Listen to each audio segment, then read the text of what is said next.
መምህሩ አገራቸው ደርሰው ከአባታቸው ጋር ምክክር ያዙ። አባታቸው ካስረከቧቸው በኋላ በድንገት በጠና ታመሙ። ሰውነታቸው ቆስሎ ሸተተ። ጠያቂና ቤተሰብ በሽታው ታወከ። መምህሩ ግራ ገባቸው። አባትየው ከታመሙ 30 ቀን ሞላ። ወይ አይሞቱ ወይ አይድኑ ማጓራት ብቻ። የሚያዝ የሚጨበጥ ሰውነት የላቸው። ሁሉ ቁስል ሆነ። እህል ውሃ አይቀምሱ። እንኳን በሽተኛው ቤተሰብ ከግቢ ውጪ ዛፍ ስር ሰርቶ እዛው ነው የሚመገቡት። ግማሾቹ የሚተኙትም እዛው ነው። ሽታውና ማጓራታቸው ሰው አያስቀምጥም። ምን ያድርጉ? አውጥተው አውርደው በቃ ይሙት ከእንግዲህ ሰው አይሆን ብለው አፍንጫቸውን በጥጥ ወጥፈው ወደ አባታቸው ቀረቡና አፋቸውን በጨርቅ ጠቅጥቀውና 2 ትራስ ጭነውባቸው ወጡ። ሁሉም ጥሏቸው ዛፍ ስር አምሽተው ወደ እሳቸው ማንም ዘር ሳይል እዛው አድረው ጠዋት ሳያቸው ሞተዋል።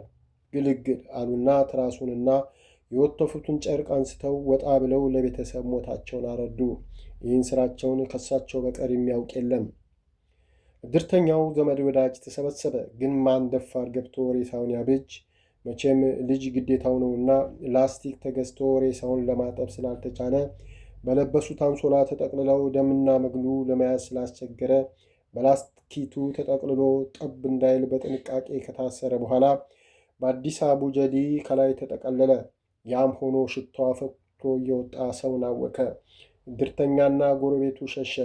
ቤተ ዘመድ እየተፈራረቀ ሬሳውን ተሸክሞ በችኮላ ወደ ቀብር ሄደ። ፍታቱ ከቀብር በኋላ ይሆናል ተብሎ ቤተ ዘመድ ብቻ ቀብሮ ተመለሰ። ወሬው አገር ለአገር ተዳረሰ።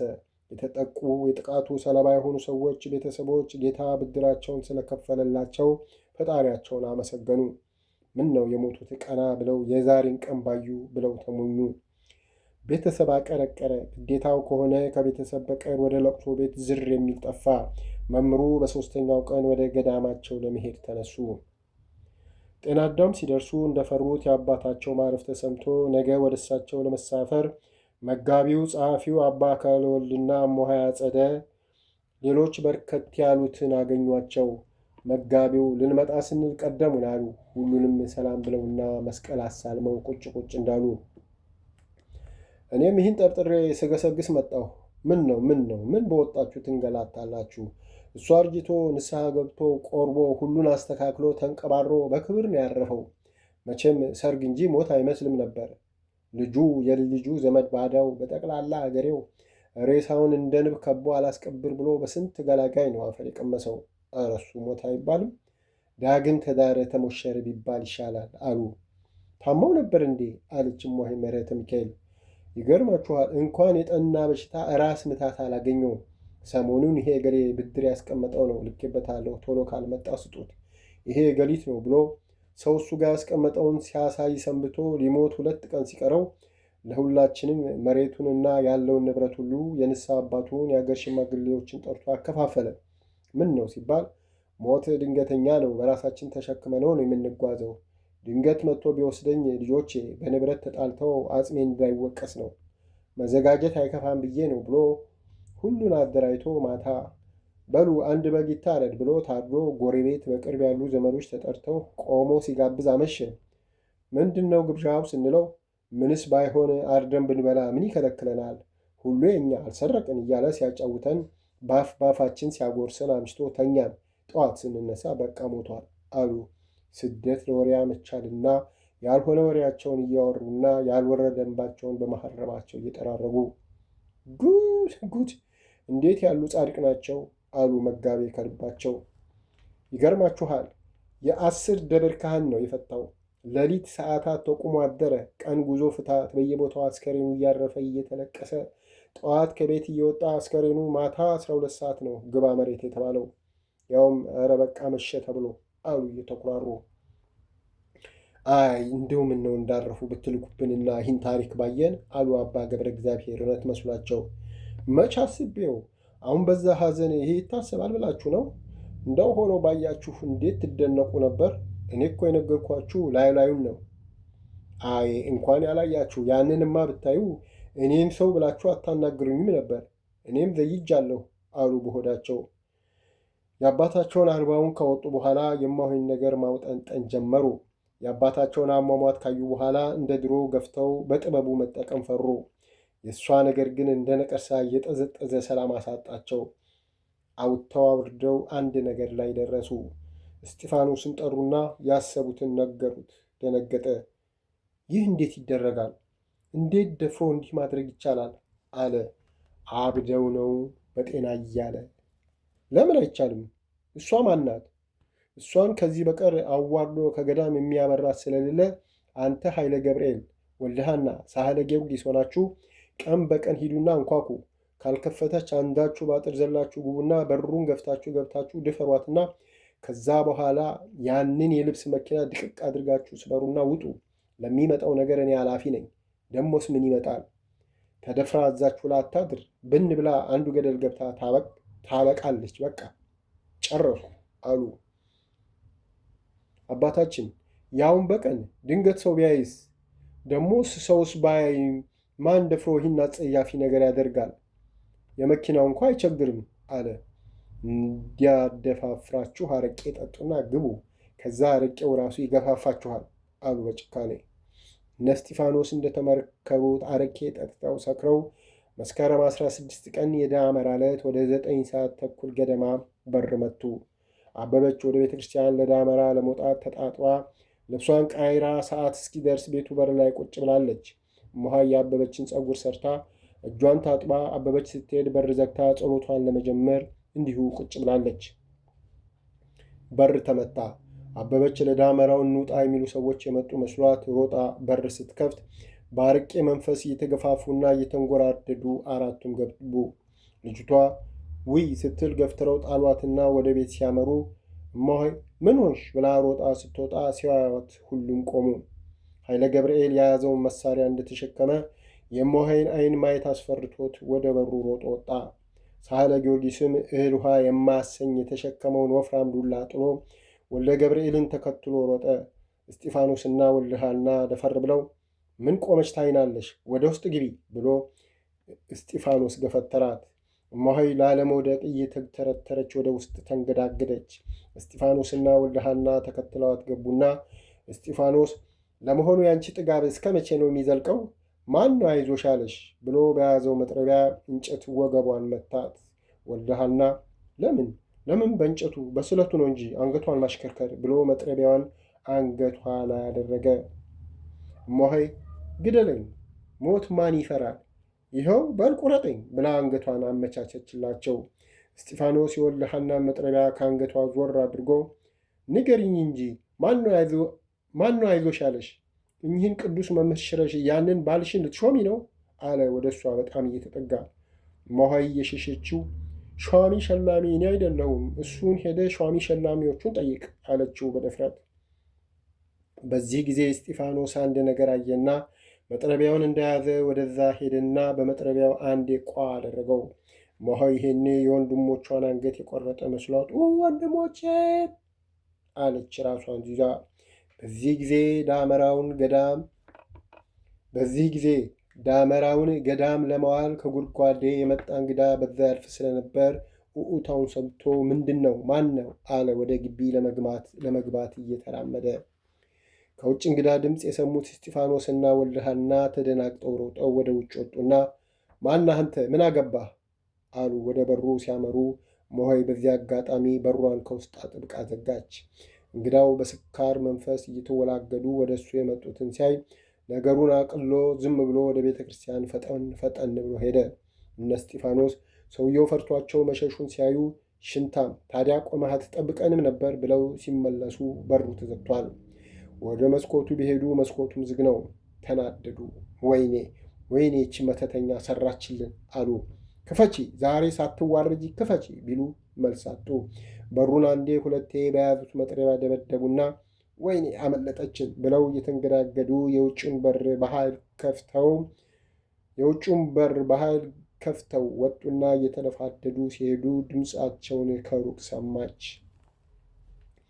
አበበች ወልደ ሐና አንገቷን መቁረጥ ነው ብሎ መጥረቢያውን አንገቷ ላይ ሲያደርግና እሷም ግደለኝ ብላ አንገቷን አመቻችታ ስታቀርብለት ስታይ በቃ ገደላት ብላ እየጮኸች ወደ ጤና አዳም በረረች። ጥግ ስትደርስ እልፍነሽና አባቷ አቶ ባሻህ ቁጭ ብለው ቡና ይጠጣሉ። አበበች እየተንሰቀሰቀች እሟይን ገደሏት፣ አረዷት ብላ እንዳበደ ከነሱ ወጥታ ወደ ጤና አዳም በረረች። አቶ ባሻህና እልፍነሽ ተከተሏት፣ ሊያስቆሟት አልቻሉም። አቶ ባሻ እልፌ አብረሻት ብረሪ፣ እኔ ወደ ገዳም መጥቼ ሁኔታውን ላጣራ ብለው ወደ ገዳም ሩጫ ያዙ። እማሆይ መሄዳቸውን መራቃቸውን አረጋግጣ በሩን ከፍታ ወጣችና የውጭውን በር ዘግታ አበበች ወደ ጓሮ የተደበቀች መስሏት ስታጣራ የለችም። ክው አለች። አበበች አበበች እያለች በየአጥሩ ዙሪያ ስትዞር በጓሮ በር በኩል እማሆይ ሐመልማል ድምጿን ሰምተው እማሆይ ሲሉ ስለሰማች ወደዛው ሄዳ በሩን ከፈተች። እማሆይ ሐመልማል ምንድን ነው ነገሩ? አንድ እንግዳ እኮ እዛ ግቢ ይጮኋል ሲሉኝ ደንግጬ መምጣቴ ነው አሉ። ሊያስደበድቡኝ ጎረምሶቻቸውን ዱላ፣ መጥረቢያ፣ መሳሪያ ሲይዘው ላኳ። አበበችን አዩአት? ጠፋችብኝ እኮ አለች። ወዴት ሄደች? አሉ እማሆይ ደንግጠው። እኔ ምን አባት ያውቃለሁ፣ የገደሉኝ መስሏት ደንግጣ ወዴት እንደደረሰች። እማሆይ የት ብዬ ልፈልጋት? ወይኔ ልጄን ብላ እየየው አለቀቀችው። አቶ ባሻህ እየተጣደፉ ድምፅ ወደ ሰሙበት ቀረብ ባሉና በስመ አብ አሉ። በሕይወት በስመ አብ አሉ። በሕይወት አሉ አሉ። በስመ አብ በሕይወት አሉ አሉ ራሳቸውን ይዘው። እማሆይ ሐመልማል ግራ በመጋባት ምንድን ነው ነገሩ አሉ። እማሆይ አባባ አበበችስ አዩአት? የት ገባች? አለች እምባዋ እንደ ጎርፍ እየወረደ።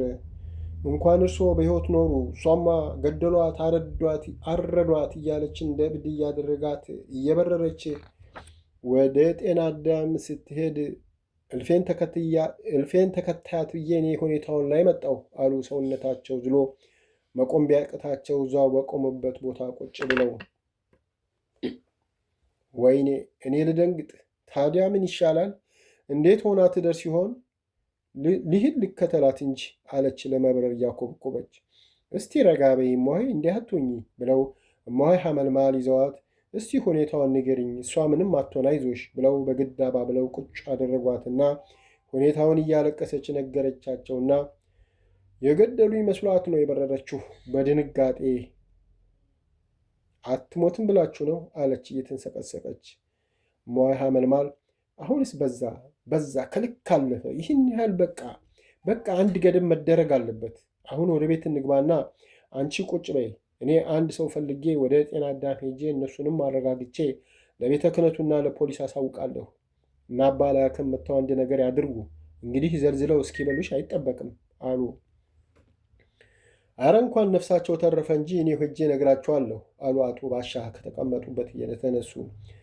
እናንተ ምን በወጣችሁ፣ እኔ ዕድለ ቢሷ ይሄዳለሁ እንጂ አለች እማሆይ እየተንሰቀሰቀች። አይ እንግዲህ መሽቷል፣ በዚህ ምሽት ማንም አይነቃነቅ፣ እኔ ሄዳለሁ፣ በጠዋት ይዣት እመጣለሁ። እማሆይም ክስ ስላሉት ሲነጋ ይደርሳል። ይልቅ መሽቷል፣ ግቡና በራችሁን ዝጉ።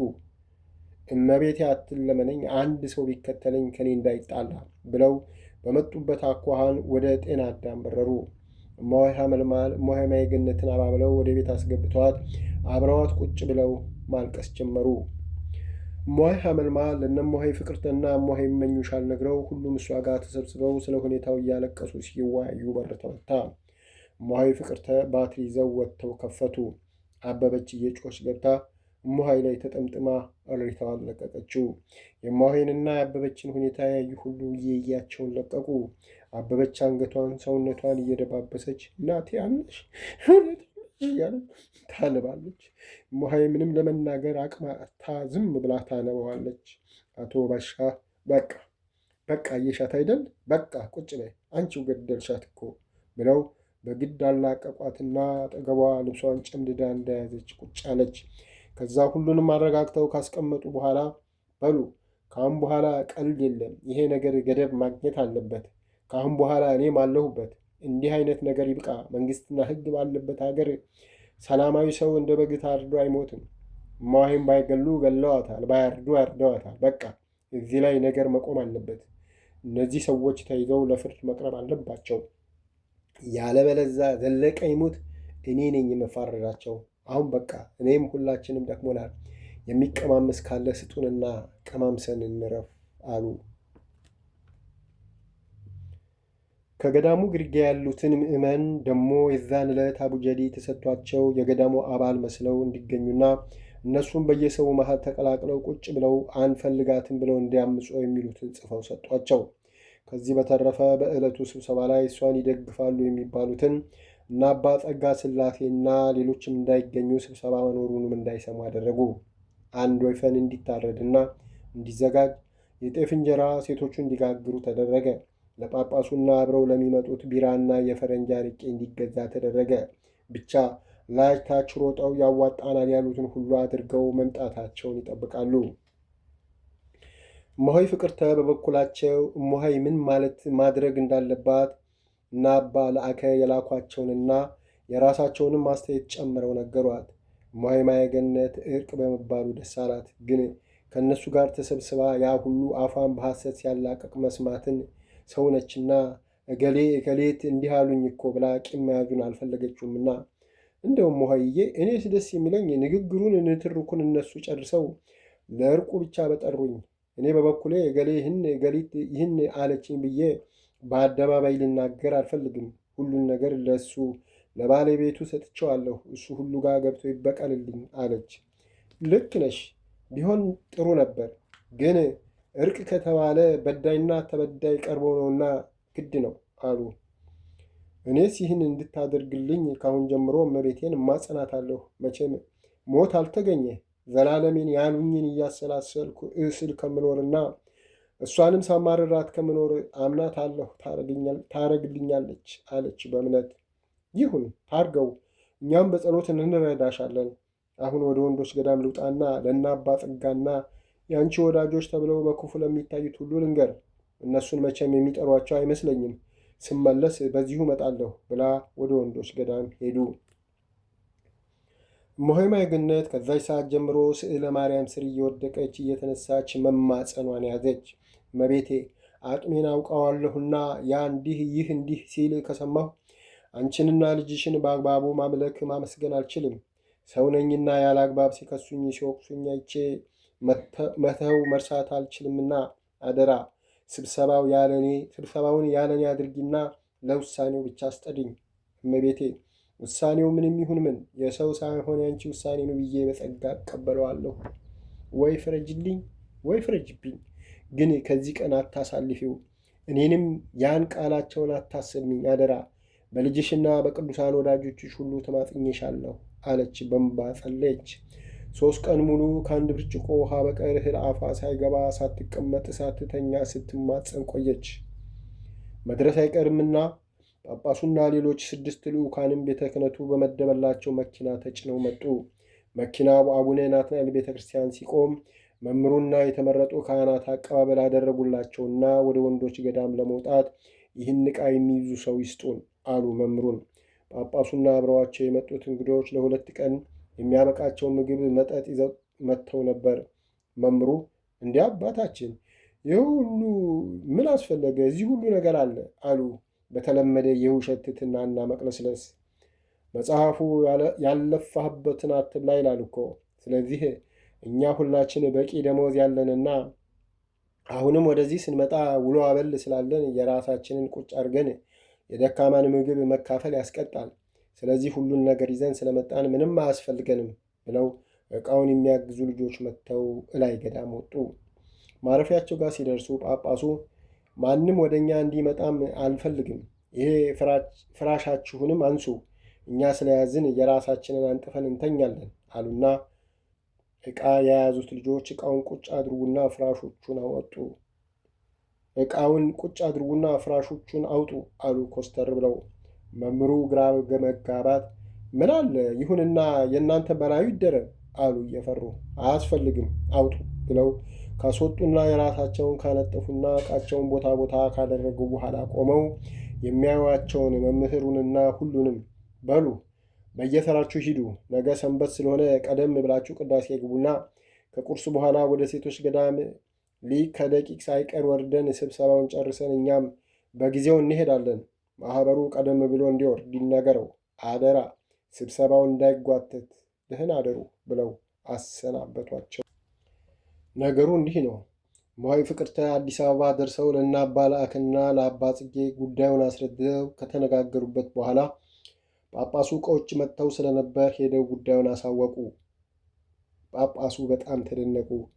ይህ ጉዳይ እስካሁን አላለቀም። እውነትም ሰውየው ካልገደለ የማይመልቅ መርዝ የመርዝም መርዝ ነቀርሳ ነውና ብለው በጉዳዩ ካሰቡበት በኋላ ነገ ለፓትርያርኩ አቅርበው ውሳኔ እንደሚሰጥበትና እነሱም እንዲገኙ ነግረው ጋብዘው ሸኟቸው። በማግስቱ የፓትርያርኩ ልዩ ቢሮ ሁሉም ተሰባሰቡና ጉዳዩ ተነሳ። ጳጳሱ ብፁዕ አባታችን፣ ይህ ነገር ከተጀመረ 2 ዓመት ከ6 ወር ሆነው። ይህን ያህል ጊዜ የታገስነው ከዛሬ ነገ ነገሩ ይተውታል፣ ይበርድላችኋል ብለን ነበር።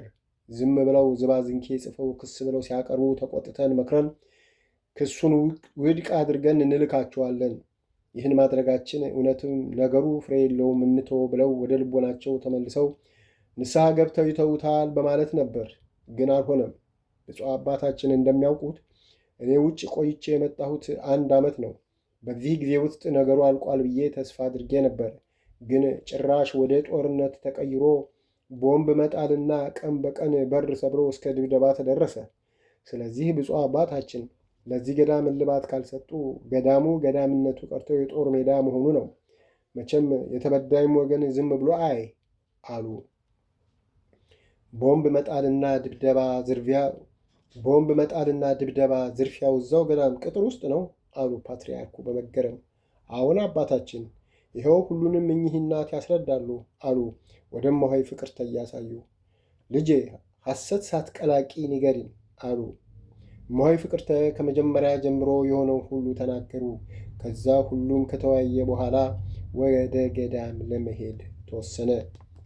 እንዳውም ከዛ በኋላ የሚደርስባቸው ችግርና በደል ካሁኑ የከፋ ነው።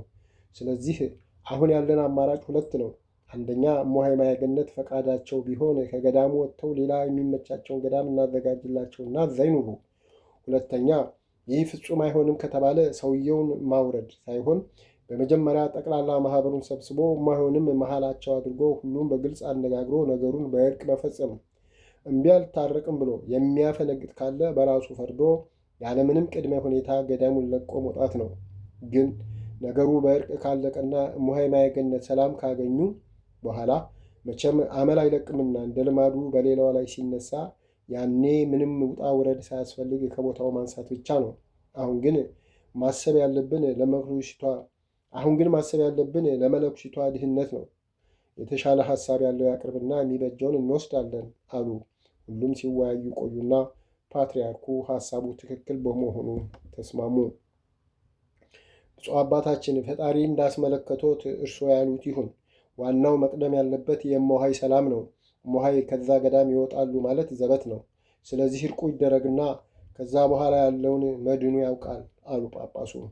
በቃ ከዛ በኋላ ያለውን ከፈጣሪ ጋር ለእኔ ተውልኝ። ከእርቅ በኋላ ጸባዩን አስተካክሎ ከኖረ መልካም፣ የሚፈለገውም እሱ ነው።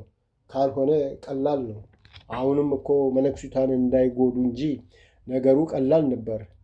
በሉ ብፁዕ አባታችን፣ እርስዎ የክፍለ ሀገሩ ጳጳስ በመሆኑ በዋነኛነት ይመለከቱታልና እርስዎን ስራ አስኪያጅ፣ ጸሐፊ፣ ከዚህ ደግሞ 3 ባለስልጣኖች መርጠን እንሰጣችኋለን። ሄዳችሁ ነገሩን ጨርሳችሁ ኑ አሉ። እሺ ብፁዕ አባታችን ታዛዥ ሆነን፣ ግን ለገዳሙ በቅድሚያ መሄዳችን ይጻፍ። ምክንያቱም ሰውየው መጎደኛ ነው። ቀድሞ አልተነገረኝም ብሎ በከንቱ ደክመን እንዳንመለስ አሉ ጳጳሱ ያለፈውን አስታውሰው። ጥሩ፣ ለገዳሙም ሆነ ለእማሆይ ይጻፍላቸውና በአስቸኳይ ይላክ አሉና ወዲያው ትእዛዝ ስለተላለፈ ደብዳቤው ተጽፎ ወደ ገዳም ተላከ። እማሆይ ፍቅርተ የዚህ ነገር መጨረሻን ሳላይ የትም አልሄድ ብለው ለእማሆይ የተጻፈውን ደብዳቤውን ይዘው ሁኔታውን ሊያስረዱ ወደ ገዳማቸው ተመለሱ። እና አባ አብርሃም ሄደው እስኪመጡና መልሱን ሲሰሙ እዛው አባ ለአከ ጋር ሆነው አብረው ይጠባበቁ ጀመር። ወረቀቱ ሲደርስ መምህሩ ተንቀጠቀጡ። አሁን ነገር መጣ አሉ። የሚይዙ የሚጥሉት ጠፋባቸው። ያ በነገር የበለጸገ አእምሯቸውን መላ አምጣ ብለው አስጨንቀው የሆነ ነገር ብልጭ አደረገላቸው። በቃ መጋቢውንና ጸሐፊውን ሂሳብ ሹሙንና እማሆይ አጸደንና ሌሎቹን ጠርተው መከሩ። ሁሉም በበኩሉ ይህን ተበደልን፣ ይህን ሆንን እያሉ ከለቅሶ ጋር እንዲያቀርቡ፣ ሌሎችንም በየበኩላቸው የሚሉትን እንዲያስጠኑ፣ ከዚህ ሁሉ አልፎ ትኑር ከተባለ በቃ እሷ ብቻዋን ትኑርበት፣ ጽላቱን ስጡንና እንሂድ ብለው እንዲጮሁና እንዲያስገድዷቸው ተማከሩ።